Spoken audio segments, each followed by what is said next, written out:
এদিকে আইনশৃঙ্খলা পরিস্থিতির অবনতিতে সারা দেশের বিভিন্ন জেলায় বিক্ষোভ হয়েছে। দাবি করা হয়েছে স্বরাষ্ট্র উপদেষ্টার পদত্যাগ। রাজশাহীতে আইন উপদেষ্টা আসিফ নজরুল বলেছেন, আইন শৃঙ্খলা পরিস্থিতি নিয়ে অন্তর্বর্তীকালীন সরকারের ব্যর্থতা রয়েছে, তা অস্বীকার করার কোনো উপায় নেই।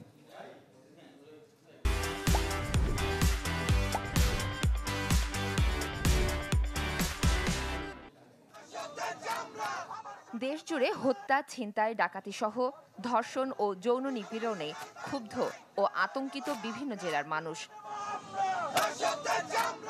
সোমবার সকালে বরিশাল কেন্দ্রীয় শহীদ মিনারের বেদিতে বিক্ষোভ করেছেন ছাত্র জনতা। পরে শিক্ষার্থীদের আরেকটি অংশ নগরীর চৌমাথায় মানববন্ধন করেন। এক পর্যায়ে বরিশাল কুয়াকাটা মহাসড়ক অবরোধ করেন তারা। বন্ধ হয়ে যায় যান চলাচল। প্রশাসন আমাদের কি নিরাপত্তা দিচ্ছে? দিনের বেলা গাড়ি থেকে নামিয়ে ধর্ষণ করা হচ্ছে, আমরা বিভিন্ন কাজে বের হই। অবিলম্বে স্বরাষ্ট্র উপদেষ্টার পদত্যাগ চাচ্ছি এবং ধর্ষকের যে শাস্তি, সর্বোচ্চ যে শাস্তি, সে শাস্তি দাবি করতেছি। কুড়িগ্রামেও হয় বিক্ষোভ। দেশে আইন শৃঙ্খলা পরিস্থিতির চরম অবনতির দায়ে স্বরাষ্ট্র উপদেষ্টার পদত্যাগের দাবি জানানো হয়। এ সময় কুড়িগ্রাম রংপুর, কুড়িগ্রাম উলিপুর, কুড়িগ্রাম নাগেশ্বরী সড়কে পালিত হয় ব্লকেট কর্মসূচি। স্বরাষ্ট্র উপদেষ্টার পদত্যাগের দাবিতে পাবনা, ঠাকুরগাঁও, সুনামগঞ্জ ও নওগাঁয় হয় মানববন্ধন ও বিক্ষোভ সমাবেশ।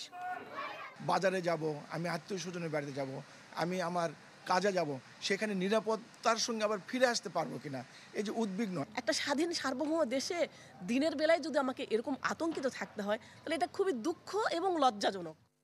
এদিকে আইন উপদেষ্টা আসিফ নজরুল আইন শৃঙ্খলা পরিস্থিতি নিয়ে অন্তর্বর্তীকালীন সরকারের ব্যর্থতা স্বীকার করেন।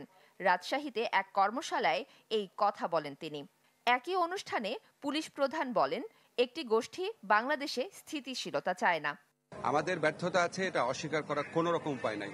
কিন্তু আপনাদেরকে একটা জিনিস বলতে চাই, আমাদের এই ব্যর্থতা উত্তরণের জন্য প্রচন্ড তাড়না এবং চেষ্টা আছে।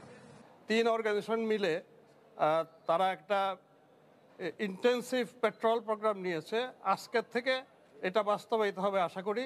আমরা দেখি এইভাবে উন্নতি হয় কিনা, না হয় আমাদের অন্য স্ট্র্যাটেজি নিতে হবে। সারা দেশে অপারেশন ডেভিল হান্টে 24 ঘন্টায় আরও 589 জনকে গ্রেপ্তার করা হয়েছে। উদ্ধার করা হয়েছে অবৈধ অস্ত্র ও গুলি।